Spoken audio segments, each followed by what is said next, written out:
Hello aspirant, आप सबको मेरा नमस्कार। दोस्तों, आज हम आपको कराने वाले हैं जो बीपीएससी 71वीं में पूछी गई जो भी विज्ञान के प्रश्न हैं, उनका आपको पहली बात व्याख्यात्मक हल मिलेगा। उसके बाद मैं आपको सोर्स बताऊंगा कि ये चीज़ें पूछी कहाँ से गई हैं। एनसीईआरटी से ही पूछी गई हैं, लेकिन किस क्लास के किस चैप्टर से पूछी गई वो आपको सब कुछ साक्ष्य के साथ मैं बताऊंगा। ठीक है, एक एक पॉइंट आपको डिस्क्राइब करके बताया जाएगा। बिल्कुल शुरू से लेकर के अंत तक बने रहें। आपका ये मैं एच सीरीज है, एच सीरीज से क्वेश्चन लिया हूँ और उसका कॉपी करके ही मैं सबके सामने आपको लाया हूँ। देखिए, पहला क्वेश्चन आपके सामने ये जो दिया हुआ है, ये जो क्वेश्चन आपका है वो क्लास 9th की एनसीईआरटी से पूछा गया है। क्या है कि हम एक लकड़ी के बॉक्स को 200 न्यूटन के बल लगा करके उसे नियत वेग से फर्श पर ढकेलते हैं, तो उसमें सीमांत घर्षण बल क्या होगा। इसका जो सोर्स है वो एनसीईआरटी क्लास 9th का है, चैप्टर नंबर 8, और ये एक्सरसाइज से क्वेश्चन पूछे गए हैं। ठीक है, देखिए यहाँ पे साक्ष्य आपका दिया हुआ क्वेश्चन नंबर 10 में आपका यही प्रश्न आपका पूछा गया है। पहली बात हम जानते हैं कि जब कोई भी जब 200 न्यूटन का बल लगा रहे हैं हम और एक नियत वेग से बर्स पर ढकेल रहे हैं, तो उसमें जो परिणामी जो बल होगा वो शून्य होगा। ठीक है, जब परिणामी बल शून्य होगा तो हमारे द्वारा लगाया गया जो भी बल होगा वो भी हमारा क्या हो जाएगा, संतुलित हो जाएगा। यानी हमने 200 न्यूटन का बल लगाया है तो 200 न्यूटन का बल संतुलित हो जाएगा, तो सीमांत घर्षण बल भी आपका 200 न्यूटन ही होगा। इसलिए हमारा जो सही ऑप्शन है वो ऑप्शन नंबर ए इसका सही जवाब है। अब बात करते हैं आपका सीमांत घर्षण की। तो यह एक स्थैतिक घर्षण होता है। सीमांत घर्षण क्या होता है? यह एक स्थैतिक घर्षण होता है जो किसी वस्तु को विरामा से गतिमान अवस्था में करने से पहले लगता है, या उसको दूसरे शब्दों में बात करें तो सीमांत घर्षण उच्चतम मान है जो वस्तु को गति में आने से ठीक पहले लगता है। समझ में आया? उम्मीद करते हैं इसका एक्सप्लेनेशन, साक्ष्य और इसका आंसर आपके सामने पूरा दे दिया है। अब हम आते हैं क्वेश्चन नंबर 72 में है जो है इसमें इसका क्या दिया है। ये कह रहा है कि एक ट्रक है जो विरामावस्था से किसी पहाड़ी के नीचे की ओर नियत त्वरण से लुढ़कना शुरू करता है और 20 सेकंड में वह 400 मीटर की दूरी तय करता है। तो बताना है कि यदि ट्रक का द्रव्यमान 7 टन है तो उस पर लगने वाला बल बताना है। यानी बल का जो फार्मूला होता है वो होता है F is equal to M into A. ठीक है, हमारे पास m की वैल्यू दिया है। m का मतलब होता है द्रव्यमान, जो m दिया हुआ मतलब a की वैल्यू बतानी है हमको।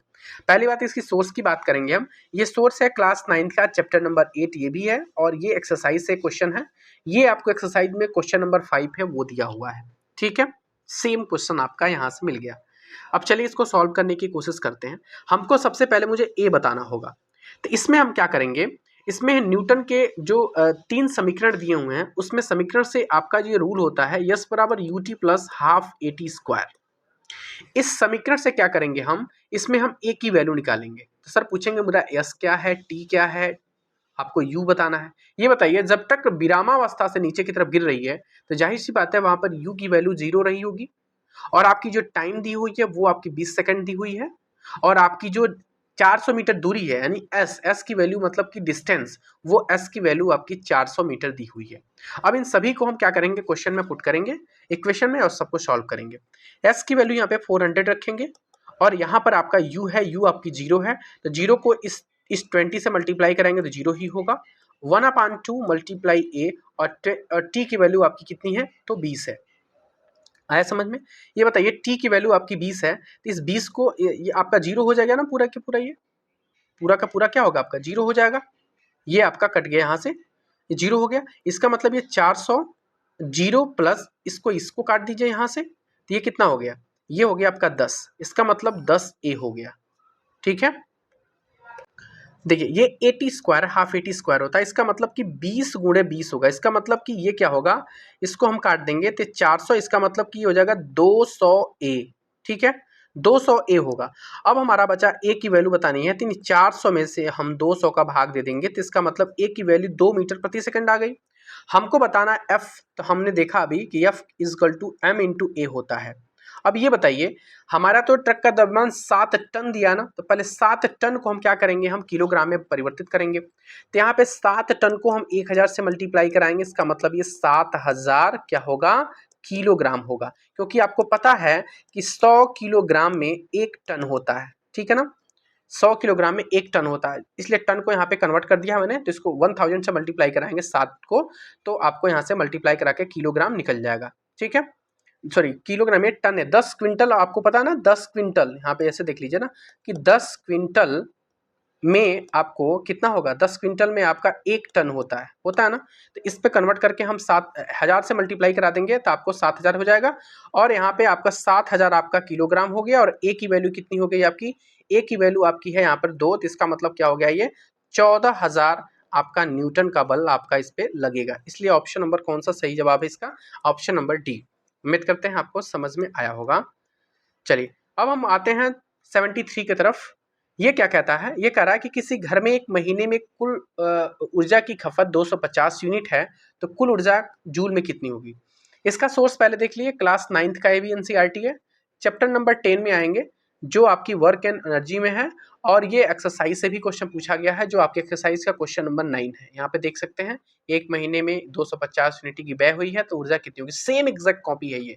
ठीक है, चलिए अब हम बात करते हैं, आपको यहाँ पे बताऊं आपको, देखिए ये आसान क्वेश्चन है, क्योंकि हमको पता है कि एक यूनिट की बात करते हैं तो एक यूनिट में 3.6 इंटू 10 के पावर 6 जूल होता है। ठीक है, तो हम बात करना है हमको 250 यूनिट की, तो इसको नॉर्मली हम क्या करेंगे, 250 मल्टीप्लाई 3.6 इंटू 10 के पावर 6। ठीक है, अब इसको क्या करेंगे, इसको इससे मल्टीप्लाई करा देंगे तो 25 गुणे 36 हो जाएगा, और 10 के पावर 6 होगा। इसको मल्टीप्लाई कराइए, तो ये 25 को इससे मल्टीप्लाई कराएंगे तो 25 छक्के 150, 15 कैरी, 25 या 75 और 15 90 हो जाएगा। 900 गुणे 10 के पावर 6, इसको हम लिख सकते हैं 9 गुणे, अब ये दो आपका 100 है, मतलब 10 है, उसको इसके पावर चढ़ जाएगा, इसका मतलब कि 10 के पावर क्या हो जाएगा 8। ये आपका सही आंसर है, ऑप्शन नंबर सी इसका सही जवाब है। देखिए पहली बार वीडियो पे है, प्लीज वीडियो को सब्सक्राइब जरूर कर लें प्लीज, और एक दोस्तों के बीच में शेयर कर दें, और मैं सबका सोर्स बताऊंगा, एक एक क्वेश्चन का मैं सोर्स बताऊंगा कहाँ से पूछा गया है। ठीक है, बस आप लोग ये जान लीजिए कि आपको बीपीएससी का एग्जाम देना है, वो टीचर वाले अभ्यर्थी विशेषता ध्यान देंगे, उनको एनसीईआरटी को घोर के पी जाना है। मैंने फिर से दोबारा बोला, एनसीईआरटी को घोर के पी जाना है, या वो अभ्यास का प्रश्न हो, चाहे वो चैप्टर के अंदर का प्रश्न हो, कोई भी हो, आपको सबको सब करना है। और ये मेरी पूरी प्रयास है, मैं अब शुरुआत कर दिया हूँ इसका, कि मैं पूरी एनसीईआरटी के बीच के भी क्वेश्चंस को वन लाइनर फॉर्म, उसको क्या नाम, एमसीक्यू फॉर्मेट में कराऊंगा, और आपको अभ्यास के भी प्रश्न को कराऊंगा, और पूरी चैप्टर से बनने वाले चीजों को हम क्या करेंगे, एमसीक्यू फॉर्मेट में लेके आ रहे हैं, क्योंकि इसकी थ्योरी क्लास भी आपको हो चुकी है चैनल पे, आप देख सकते हैं। लेकिन मैं अब इनको एक बेहतरीन ढंग से, अब मैंने एनालिसिस किया फिर से कि इनको एमसीक्यू फॉर्मेट में पूरी अभ्यास और अंदर की जो भी प्रश्न हैं उन सबको सॉल्व करवाऊंगा। यहाँ तक कि मेरा पूरा प्रयास रहेगा कि जो न्यूमेरिकल्स के क्वेश्चन है उनको भी कराऊं। ठीक है, चलिए अगले की तरफ बढ़ते हैं। अगला क्वेश्चन आपके सामने है, देखिए यही देखिए, ये भी आपका एनसीईआरटी से क्वेश्चन है कि किस माध्यम में ध्वनि की चाल सबसे अधिक होती है। ये कक्षा 9 के एनसीईआरटी से है, चैप्टर नंबर 11 में आपको यहाँ पे दिया हुआ है, आप देख सकते हैं, ये देखिए विभिन्न माध्यमों में चाल दिया हुआ है। ठीक है, इसमें आपका दिया हुआ कि सबसे ज्यादा जो चाल दिखाई दे रही है आपको, यहाँ से क्वेश्चन देख रहा ना, स्टील की बात की गई कि नहीं दी गई है, क्योंकि निकल तो उसमें है ही नहीं है, तो निकल की बात ही नहीं करेंगे उसमें। चलिए इसमें जो बात करेंगे, इसमें क्या किया गया है, कहा गया क्वेश्चन कि किस माध्यम में ध्वनि की चाल सबसे अधिकतम होती है। तो इसका जो सही आंसर है वो है क्या, स्टील में। और स्टील में देख सकते हैं, जो स्टील में सबसे ज्यादा चाल होती है, स्टील से भी ज्यादा चाल निकिल में होती है, तो स्टील की जो होती है सबसे ज्यादा 59-60 मीटर प्रति सेकंड होती है। ठीक है, सोर्स आपको पता चल गया। चलिए अगले की तरफ बढ़ते हैं। अगला पॉइंट आपके सामने है, देखिए मैं इसलिए लिख दिया हूँ क्योंकि वीडियो में ज़्यादा टाइम ना लगे, एक्सप्लेनेशन करते हुए फिर मुझको लिखना पड़ेगा। वैसे आपको पीडीएफ में भी लिखा लिखा मिल जाएगा, तो आपको रिवीजन करने में भी आपको ज़्यादा वो मतलब ज़्यादा दिक्कत नहीं महसूस होगी, और मैं इसको डायरेक्टली यहाँ से समझा दिया करूँगा आपको। देखिए ये क्वेश्चन है वो chapter number 10 NCERT class 9th से ही पूछा गया। ध्यान दीजिएगा, बीपीएससी का फेवरेट टॉपिक हो गया है। एक पहली बात तो विद्युत हो गया है, और दूसरा आपका वर्क एंड एनर्जी हो गया है, और लाइट तो है ही, चूंकि लाइट से इस बार क्वेश्चन ज्यादा नहीं रहा है, 1-2 क्वेश्चन रहे हैं, लेकिन इसको आप नजरअंदाज नहीं कर सकते हैं। चलिए देखते हैं क्वेश्चन क्या है। कह रहा है कि मुक्त रूप से गिरते हुए पिंड की स्थितिज ऊर्जा लगातार कम हो जाती है। ऑप्शन है, क्या ऊर्जा का संरक्षण का सिद्धांत का उल्लंघन है, ये ऊर्जा संरक्षण सिद्धांत का उल्लंघन है, या इसमें कह रहा है उल्लंघन नहीं है। यह कह रहा है कि गुरुत्वाकर्षण बल का उल्लंघन है, या गुरुत्वाकर्षण बल का उल्लंघन नहीं है। आप देखिए यहाँ पे आपको डायरेक्ट साक्ष्य दिखा रहे हैं। ये इसके एक्सरसाइज में क्वेश्चन पूछा गया है। क्वेश्चन नंबर 7 पे जाएंगे तो एक्सरसाइज में देखिए, मुक्त रूप से गिरते पिंड की स्थिति ऊर्जा लगातार कम होती जाती है, क्या यह ऊर्जा संरक्षण का उल्लंघन करती है। देखिए कितना घुमा करके क्वेश्चन पूछा है, ये क्वेश्चन पूछा है लेकिन इसको ऑप्शन में कन्वर्ट कर दिया है। अब आपको जो बच्चा इसको पढ़ा रहेगा तभी तो पता पाएगा। अब देखिए इसके प्रश्नों का उत्तर आपको बुक में ही है, यहाँ पे देखिएगा, आपको बस और कुछ नहीं पढ़ना, इतना ही पढ़ना है। ध्यान दीजिए, ये कह रहा है कि m द्रव्यमान की कोई वस्तु है और h ऊंचाई से उसको स्वतंत्रतापूर्वक गिराई जाती है। प्रारंभ में स्थितिज ऊर्जा उसकी mgh है और गतिज ऊर्जा क्या होगी, शून्य होगी। अब गतिज ऊर्जा शून्य क्या है, यह शून्य है क्योंकि इसका प्रारंभिक वेग क्या है, शून्य है, इसलिए आपकी क्या हो, गतिज ऊर्जा शून्य है। इस प्रकार वस्तु की कुल ऊर्जा mgh है। जब वस्तु गिरती है तो इसकी स्थितिज ऊर्जा में परिवर्तित होगी, और यदि किसी दिए हुए क्षण पर इस वस्तु का वेग v है तो गतिज ऊर्जा आपकी हाफ mv² होगी, ये फार्मूला होता है। और जैसे जैसे ये नीचे गिरती है इसकी स्थितिज ऊर्जा क्या होती है, कम होती है, और गतिज ऊर्जा बढ़ जाती है। बस इतना ही ध्यान देना है, और गतिज ऊर्जा बढ़ जाती है। तो अब एक घट रही है और एक बढ़ रही है, तो उसके ऊर्जा संरक्षण में सिद्धांत में कहाँ इसमें कोई दिक्कत हुआ, उल्लंघन तो हुआ ही नहीं। इसलिए हमारा जो सही ऑप्शन पहले है वो तो आपका पहला ऑप्शन जो है वो आपको ऑप्शन नंबर 1 सही मिल जाएगा। इसका सही जवाब क्या है कि यह ऊर्जा संरक्षण सिद्धांत का उल्लंघन नहीं है। और मैंने देखिए, और मैं इसका एक्सप्लेनेशन आपके सामने दिया हूं, इसको पढ़िए कि क्योंकि पिंड की जो ऊंचाई है वो ऊंचाई घटते समय यह ऊर्जा गतिज ऊर्जा में कन्वर्ट हो जा रही है, जिससे वेग उसका बढ़ रहा है, और स्थितिज ऊर्जा घटने के बराबर गतिज ऊर्जा बढ़ती जा रही है, जिससे ऊर्जा जो है वो एक रूप से दूसरे रूप में कन्वर्ट हो जा रही है। तो इसमें कोई भी ऊर्जा संरक्षण सिद्धांत का उल्लंघन नहीं की जा रही है, इसलिए ऑप्शन नंबर हमारा ए सही जवाब है। उम्मीद करते हैं आप सबको वीडियो पसंद आ रही होगी, आपको सॉल्यूशन भी समझ में आ रहा होगा। तो प्लीज़ वीडियो को लाइक ज़रूर कर दें, ठीक है, और पहली बार है तो सब्सक्राइब जरूर कर लें। चलिए अब हम आपको अगले क्वेश्चन की तरफ लेके चलते हैं। अगला क्वेश्चन आपके सामने है। अगला क्वेश्चन क्या कह रहा है, ये देखिए, ये भी एनसीईआरटी से है। बैलों की एक जोड़ी है जो खेत को जोतते समय हल पर 140 न्यूटन का बल लगा रही है। जोता गया खेत 15 मीटर लंबा है।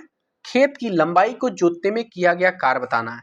इसका मतलब आपको W बताना है। क्या बताना है, W। और आपको पता है कि W इज इक्वल टू होता है F इंटू S, ठीक है। और देखिए इसका सोर्स देखिए, ये क्लास 10th की एनसीईआरटी से वर्क एंड एनर्जी से ही पूछा गया है। बाप रे, वर्क एनर्जी लगातार 3 क्वेश्चन। ये देखिए यहाँ से ये आपके क्वेश्चन बुक के अंदर का जो नहीं होता है कि एक पॉइंट करके आया, वहां से एक बॉक्स बना करके आपका प्रश्न आपको बताता है कि प्रश्न पूछा जाता है कि आपकी अभी तक कितनी तैयारी हुई है जो टॉपिक पढ़ा के हम आ रहे हैं। तो इसी में क्वेश्चन आपका बैलो वाला दिया हुआ है। क्लियर है। चलिए अब हम बात करेंगे इसका सॉल्यूशन की, कैसे हम सॉल्व करेंगे। तो हमने पढ़ा अभी कि W इज इक्वल टू होता है F इंटू एस, और F का मतलब होता है फोर्स। तो यहाँ पर फोर्स आपको 140 न्यूटन का लगाया जा रहा है, और S का मतलब होता है डिस्टेंस, और डिस्टेंस का मतलब कि खेत कितना दूर जोता गया है, मतलब कितना दूर लंबा है जो जोता गया है, वो है 15 मीटर। न्यूटन पर मीटर आपको पता ही होता है, ये होता है, तो इसको बस कुछ नहीं करना, मल्टीप्लाई कराना है। 15 को 0 से मल्टीप्लाई 0, 15 को 4 से मल्टीप्लाई, 15 चौको 60, 6, 15 का ना 15 6 21, यानी 2100 जूल आसानी से आपको आंसर में दिख भी रहा है। ऑप्शन नंबर सी, बिल्कुल परेशानी होने की जरूरत नहीं है। अब आते हैं हम अगले क्वेश्चन की तरफ। ये क्वेश्चन देखिए, ये भी बहुत आसानी है, लाइट वाले चैप्टर से है। ये देखिए कह रहा है कि समतल दर्पण की जो फोकस दूरी होती है, ये एनसीईआरटी से, क्लास 10th की एनसीईआरटी से, प्रकाश और परावर्तन जो चैप्टर है उससे है ये। इसमें देखिए समतल दर्पण की फोकस दूरी कितनी होती है, इसका जो पहले सही जवाब मैं बता दूं, इसका सही जवाब है अनंत होती है। क्या होता है, अनंत होता है। अब इसको हम जानते हैं कैसे।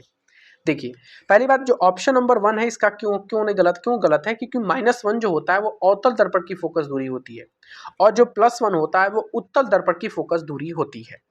यदि हम इसको न्यूमेरिकल तरीके से सॉल्व करें तो समतल दर्पण की जो वक्रता त्रिज्या होता है ना, वो इनफाइनाइट होता है। जब हम बात करेंगे तो F equal to R/2 formula होता है, और हम R की वैल्यू इनफाइनाइट रखेंगे तो इनफाइनाइट में किसी भी नंबर से आप डिवाइड करते हैं तो उसकी वैल्यू क्या होती है, इनफाइनाइट होती है। तो यहां से भी हम बता सकते हैं हो सकता है ये।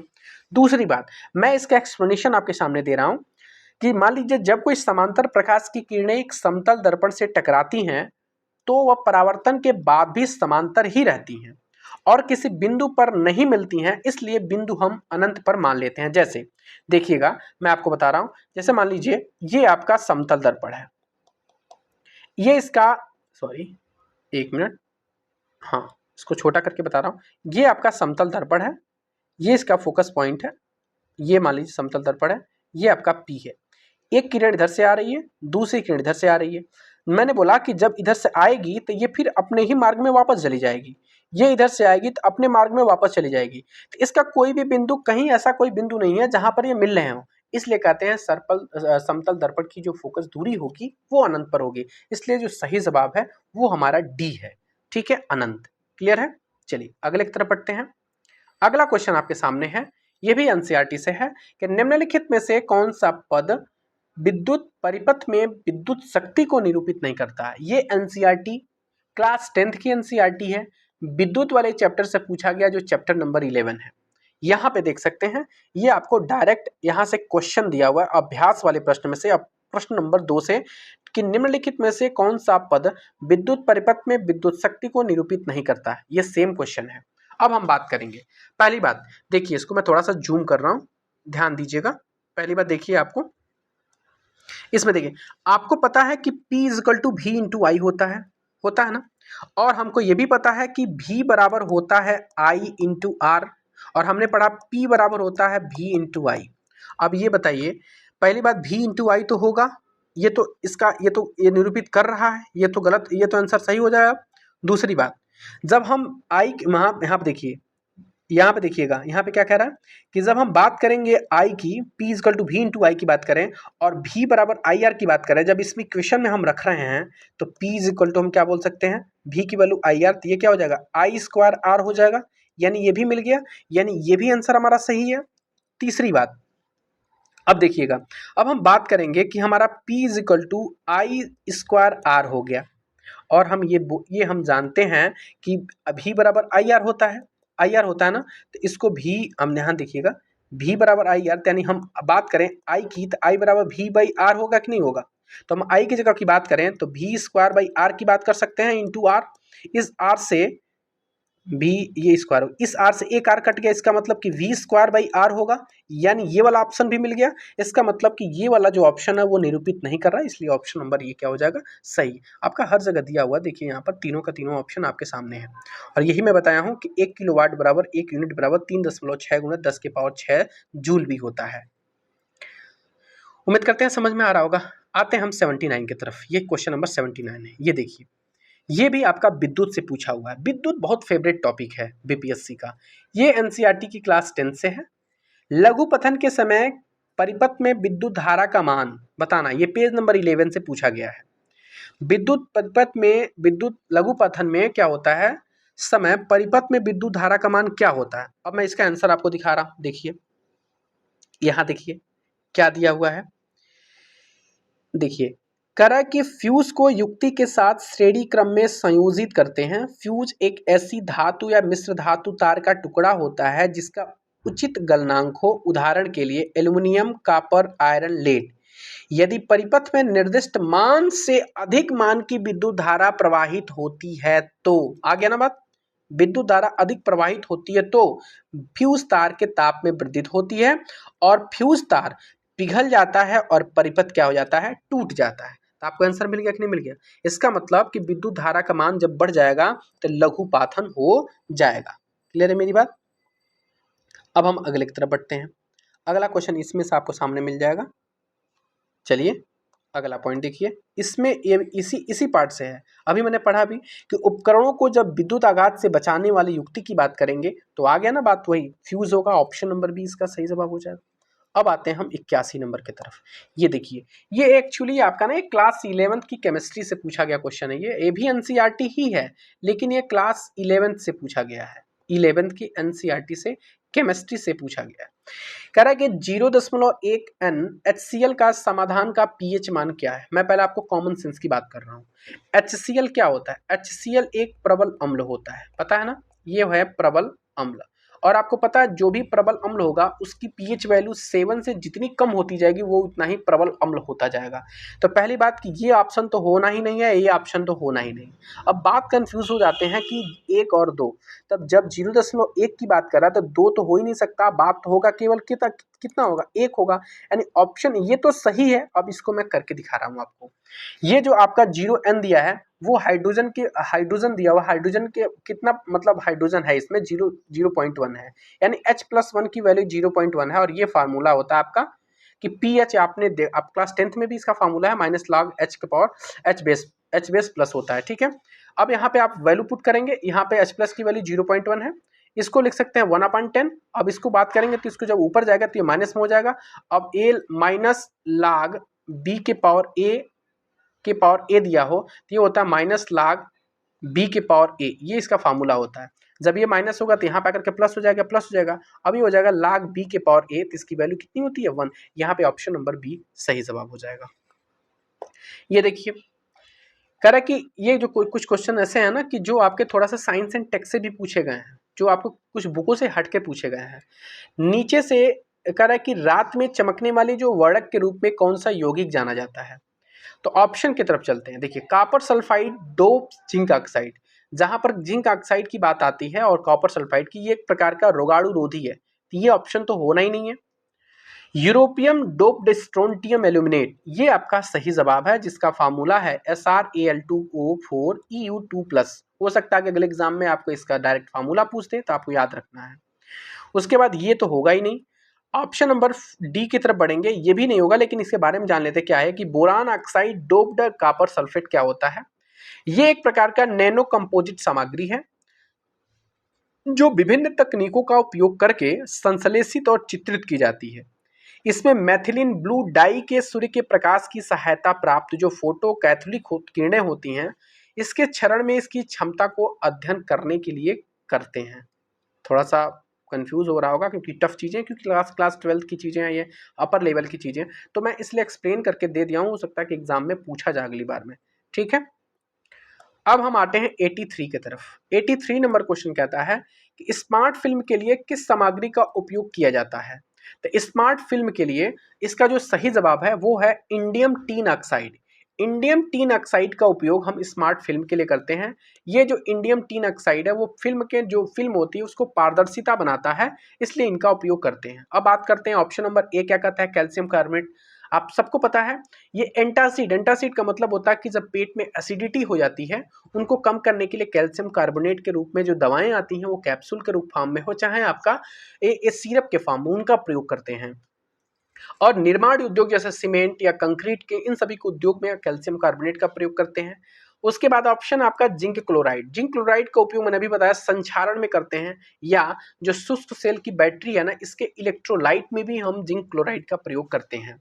चौथा ऑप्शन है सिलिका क्या होता है, ये कांच के एक मूल घटक होता है जो सिरेमिक और कांच के निर्माण में इनका सिलिका का प्रयोग करने को देखने को मिलता है।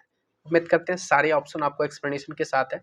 जो मैंने नहीं लिखा है वो आपको एनसीईआरटी के सोर्स में नहीं पाया गया है, ये आउट ऑफ सिलेबस है। आउट ऑफ सिलेबस का मतलब कि सिलेबस की बात नहीं है, मतलब कहीं ना कहीं किसी आउटसोर्सेज बुक से आपको लिया गया है ये।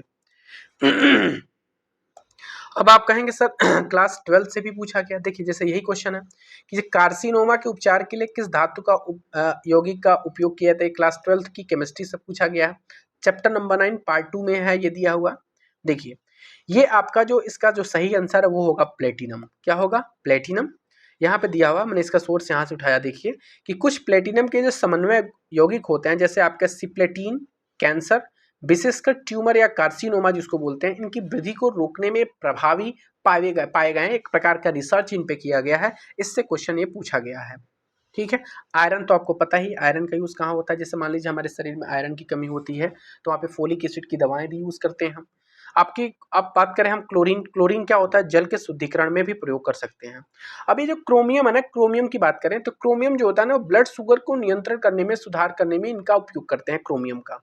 उसके बाद एक प्रकार का वसा कार्बोहाइड्रेट प्रोटीन के जो आपके चयापचय क्रियाएं हैं उनकी में महत्वपूर्ण भूमिका ये अदा करता है।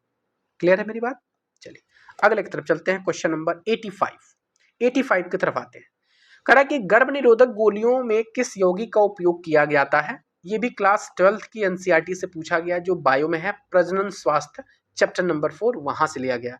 भैया अब तो हम लोग क्लास 11 12th की फिजिक्स केमिस्ट्री बायो तो पढ़ नहीं सकते हैं, क्या क्या पढ़ा जाएगा। तो कुछ सोर्सेज होते हैं जो बाहर के हैं, जिनको आप मतलब एग्जाम में तो पूरी 100% तो कोई नहीं करता है, तो कुछ चीजें होती हैं जो स्कीपेबल होती है, मतलब उसको स्कीप कर सकते हैं आप, स्कीप कर सकते हैं। क्लियर है, इसको स्कीप करने लायक ये क्वेश्चन था। वैसे यदि आप बहुत सारी सोर्सेज पढ़ रहे हैं, बुकें पढ़ रहे हैं या अलग अलग मटेरियल्स पढ़ रहे हैं, तो कहीं ना कहीं ये चीज़ें मिल जाती हैं। देखिए इसका जो सही आंसर है वो है आपका कौन सा, लेवोनोग्रेस्ट्रेल, लेवोनोग्रेस्ट्रेल। यहाँ आपका दिया हुआ है कि मौखिक गर्भ निरोधक गोलियों में एस्ट्रोजन और प्रोजेस्टेरॉन जैसे कि लेवोनार्जेस्ट्रेल और एथिनाइल एस्ट्राडियोल का संयोजन होता है। ये अंडोत्सर्जन को रोककर गर्भधारण से बचाता है। साहेली नामक गोली CTRI लखनऊ के द्वारा ये प्रकाशित की गई है, विकसित की गई है। ये भी बता दिया। देखिए जो रिसर्चर चीज है ना, वहां से क्वेश्चन पूछा जा रहा है। अब हम अलग अलग जो भी ऑप्शन है उनके बारे में बात कर लेते हैं। जैसे आपको कोलेकैल्सिफेरॉल की बात कर रहे हैं, ये विटामिन D3 होता है। जैसे आपके शरीर में जो विटामिन D की कमी है तो आप कोलेकैल्सिफेरॉल यूज कर सकते हैं। दूसरा है कह रहे कि वेनलॉफेक्सिन, ये आपका जैसे मान लीजिए कोई किसी को पैनिक अटैक आ रहा है, या उनको चिंता है, या अवसाद है, या सोच के लिए आप नींद नहीं आ रही है, इस प्रकार की चीजें हैं, उनके लिए ये वेनलॉफेक्सिन का टैबलेट का यूज कर सकते हैं आप। सिट्रजिन तो आपको सबको पता है, सिट्रजिन वहां पे यूज किया था जैसे मान लो आपको कोई एलर्जिकल प्रॉब्लम है, या डॉक्टर बहुत सारी दवाएं दे रहे हैं, उसको शंका है कि हो सकता है इसके शरीर में रिएक्शन हो सकता है, इसलिए वहां पे सिट्रजिन का भी यूज कर सकते हैं हम। जैसे इचिंग शरीर में हो रही है तो आप सिट्रजिन यूज कर सकते हैं, जैसे आपको थोड़ी सी एलर्जिकल प्रॉब्लम दूर हो सकती है, हमेशा नहीं। ठीक है, लेकिन इसका जो सही जवाब है वो ऑप्शन नंबर ए है, लेवोनोगेस्ट्रेल, जिसका सही नाम है लेवोनार्जेस्ट्रेल। ठीक है, अब अगला पॉइंट है कि तेल को गैल्वेनाइज्ड आयरन पॉट में क्यों नहीं रखा जाता है। इसका जो सही आंसर है ना, बहुत कंफ्यूजन है, मैं बता रहा हूं फिर इसका आंसर। देखिए इसका आयोग ने भी इसका जो सही आंसर माना है ना, वो सही आंसर जो माना है वो है उपरोक्त सभी। ठीक है, आपको ये क्लास 8 और क्लास 10th दोनों में ये चीजें मिल जाएंगी। थोड़ा सा घुमा करके क्वेश्चन दिया है एनसीईआरटी में। पहली बात की ये जहरीली यौगिक बनाती है, यह तेल की गुणवत्ता को कम करता है, जंग देखी जाती है, और उपरोक्त सभी, यानी सही के सही जवाब इसमें सब सही है। कह रहा कि ऑक्टेन रेटिंग बढ़ाने के लिए किस यौगिक का उपयोग किया जाता है। ठीक है, तो इसका जो सही आंसर है पहले मैं आपको बता दूं कि टेट्राएथिलेट, क्या है, टेट्राएथिलेट है सही जवाब इसका। इसकी बात करें कि टेट्रामिथाइल ऑक्साइड, ये क्या है, यह कोई भी यौगिक इसकी श्रेणी में नहीं आता है, तो ये कट गया। दूसरा ट्राइमेथिल हेक्सेन, यह पहली बात यह कि मतलब एल्केन वर्ग से संबंधित है, आमतौर पर यह सुगंधित चीजों के लिए प्रयोग किया जाता है। इसका जो फार्मूला है वो C11H24 होता है। ट्राइएथिल टोल्यून, ये भी किसी भी प्रकार की यौगिक की श्रेणी में सीधे नहीं आता है, इसलिए इसका सही जवाब ये नहीं होगा, ऑप्शन नंबर सी सही जवाब है।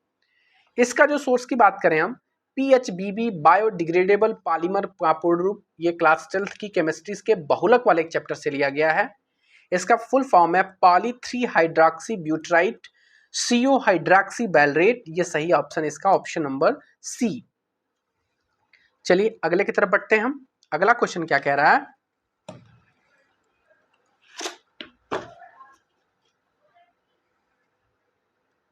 ये भी क्वेश्चन आपके डायरेक्ट एनसीईआरटी से है कि हार्मोन किसके द्वारा स्रावित होते हैं। ये क्लास 10th की एनसीईआरटी से चैप्टर नंबर 6 है, नियंत्रण एवं समन्वय, पेज नंबर 123 आपके सामने, साक्ष्य आपके सामने है। देखिए कि यहाँ पे लिखा है कि हार्मोन अंतःस्रावी ग्रंथियों के द्वारा स्रावित होते हैं जिनके विशिष्ट कार्य निम्नलिखित हैं। ठीक है, यहाँ पे दिया हुआ है, अलग अलग हार्मोन दिए हुए हैं और अंतःस्रावी ग्रंथियां दी हुई हैं, तो इसका जो सही जवाब होगा ये होगा अंतःस्रावी ग्रंथियां। ठीक है,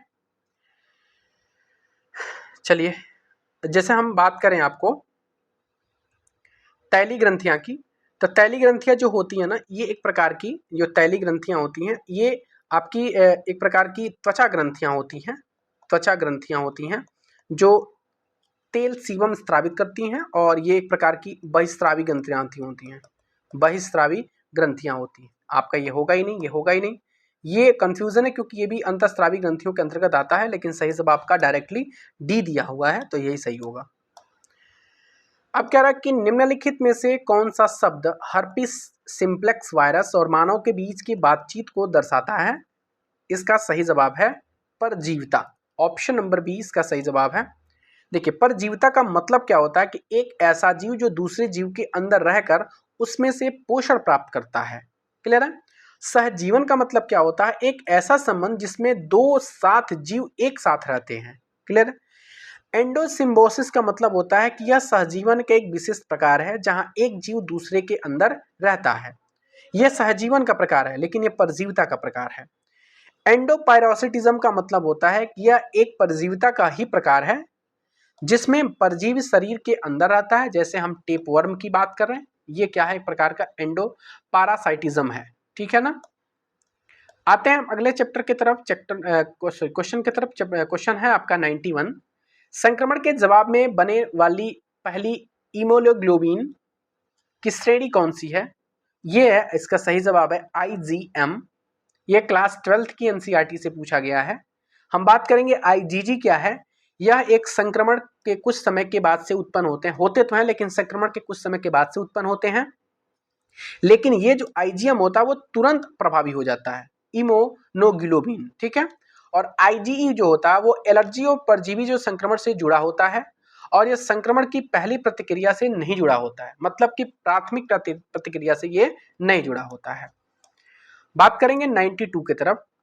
92 क्वेश्चन है कि जैविक झिल्ली बायोलॉजिकल मेम्ब्रेन्स किससे बनी होती है? क्लास 9th के चैप्टर नंबर 5 से जीवन की मौलिक इकाई से लिया गया है।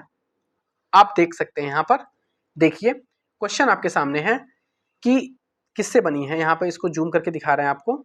देखिए यहाँ पे आपको डायरेक्ट लिखा हुआ है कि कोशिका के चारों ओर प्लाज्मा झिल्ली होती है, और ये झिल्लियां लिपिड और प्रोटीन की बनी होती है। किसकी बनी होती है? लिपिड और प्रोटीन की। आप लिखा है ना, ये झिल्लियां लिपिड और प्रोटीन की बनी होती हैं।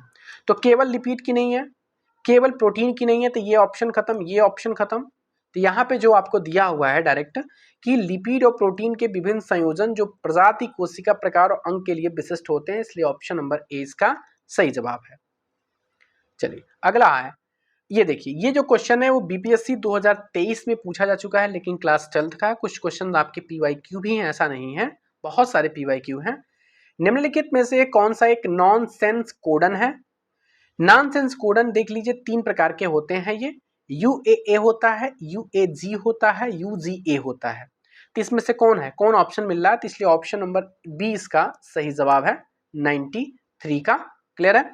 देखिए आज मैं साइंस करा दिया, इसके बाद से आपकी पूरी हिस्ट्री आएगी।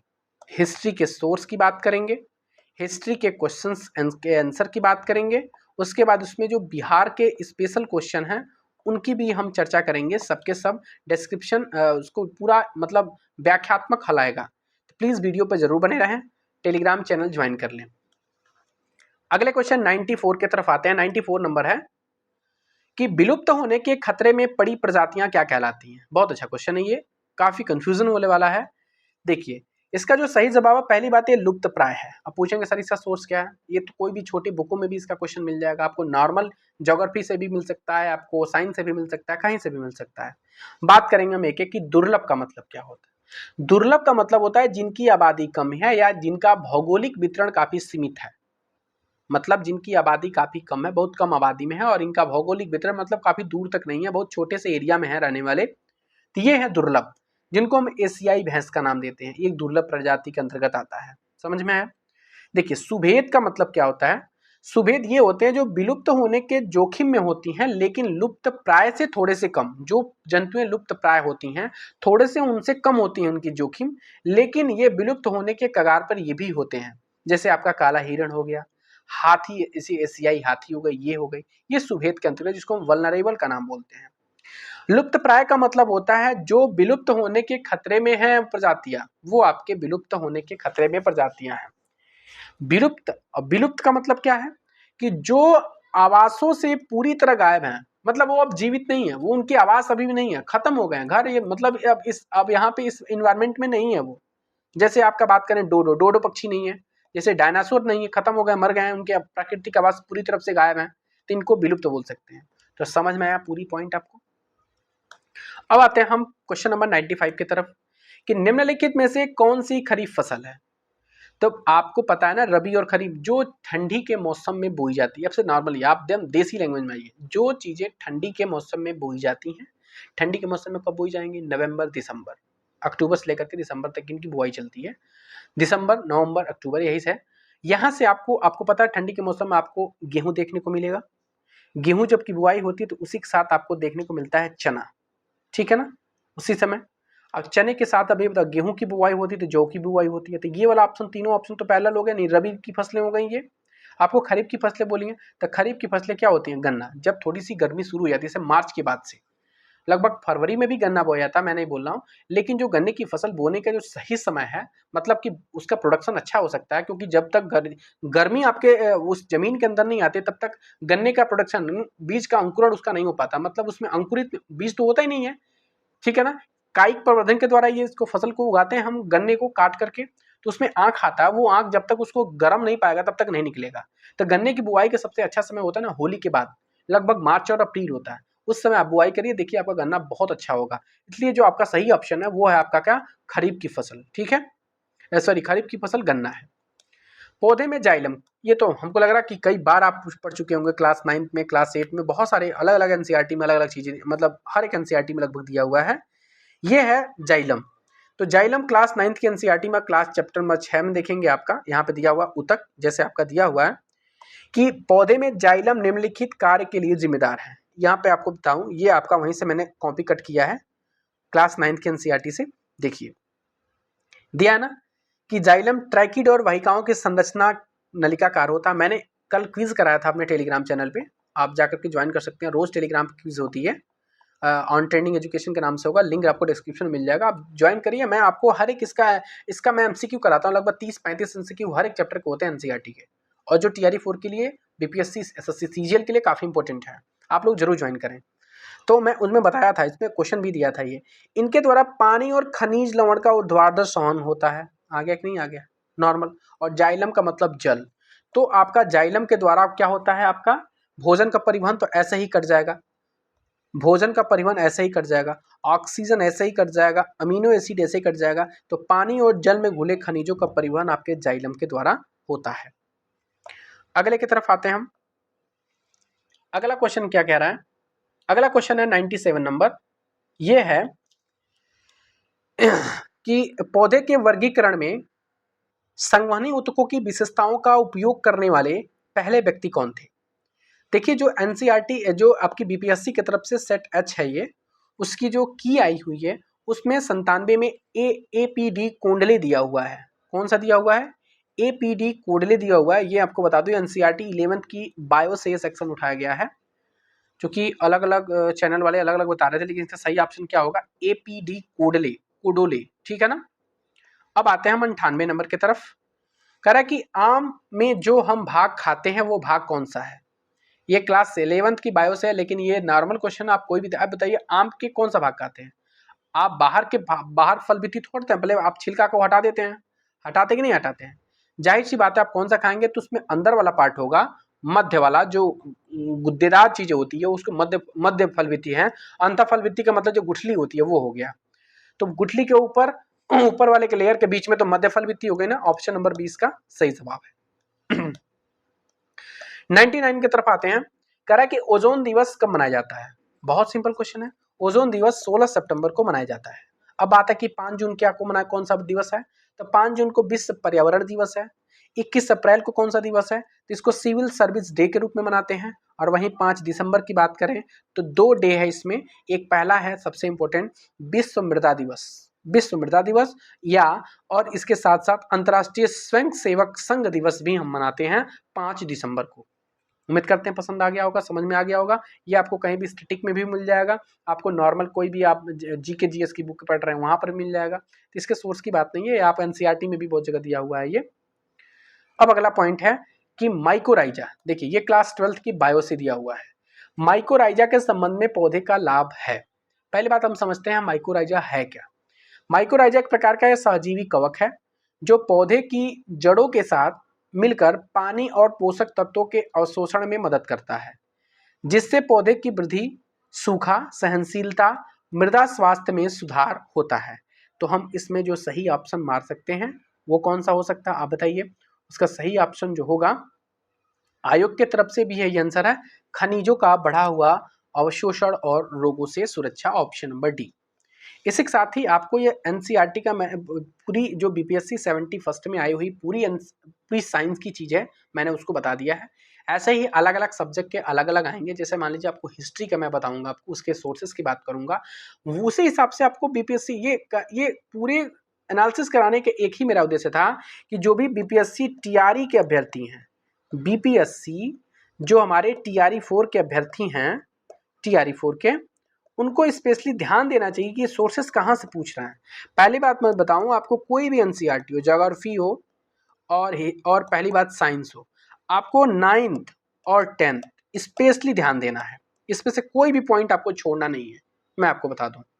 तो इसी के साथ ही अपनी वीडियो कंप्लीट करता हूं। यहाँ पर अपनी वीडियो अपने दोस्तों के बीच में जरूर शेयर करें, चैनल को सब्सक्राइब कर लें। Thank you so much.